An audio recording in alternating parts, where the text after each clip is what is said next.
Bon Monreal, happy Friday morning. Ma'am Joy Martinez, good morning, guwapa. Oh, nara.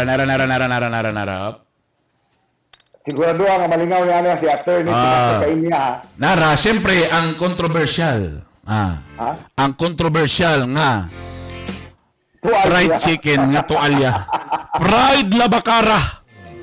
Grabe bitaw ni. In fairness, Giunsa ka naghulaw. in fairness kagahi art, kung imong bitong tanaw, tanaw ko ng pormaha. No, mura gidug. Oh, pero man gidug. Oh. Paborito ba na ko nga part, kay lami kay ka ng pakpak ko ng panit ana. Alam mo actually nagpagawas naman karon og statement ang Jollibee kung asa na gikan. So karon ilang gipaklose imbestigan kay karon manggod ang istorya mo na Gisirhan? gisirhan for investigation. Ang istorya mo na posible manggod daw po, siyempre nagpinasahay na. Posible siya na basin daw sa komisary.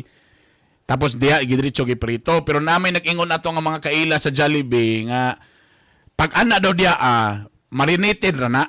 Pero actually diya ra gyud mismo sa Jollibee butangan nagbreeding o dito na siya piritohon. Oh. So minto si dili pwede mo ingon mo nga ingana naman na daan sa pag-receive namo. Oh, ana bitaw? Oh. So actually nadakpan na daw ang nagprito ana.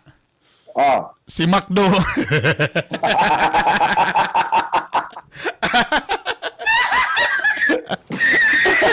Good morning, Catherine McLean from Singapore. Kumusta ang Singapore langga? Kumusta ang Singapore langga? Kumusta mo dia? Laban mo pride to alya dia. Oh. Ay.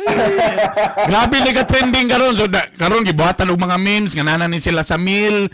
Gibutangan na sa ko. So, ang suspect niya si Macdo. Si Macdo ang suspect ani. Pero si KFC po daw karon gatago-tago. Analin Cantano, Rondan, kumusta? Shout out sa anak Althea Jean Simudlan. So si pala ni karon chicken towel. Simudlan. Chicken joy towel. Ang tawag na Pride Love. Ha? Fried love. Pero bitaw, wala. In fairness sa nga trending. In fairness sa nga trending kagaya, pang-break lang sa ice ba? Kay puro ra COVID mo makita. At least, medyo ni break gamay. At least, pangit man or maayo, at least it's still a kuan. Nalahirag yung Japon ng Jollibee. Nag-trending di agapon siya. Gali. It's not chicken, it's Okay. Isa pa. Chicken, it's a towel. Isa pa.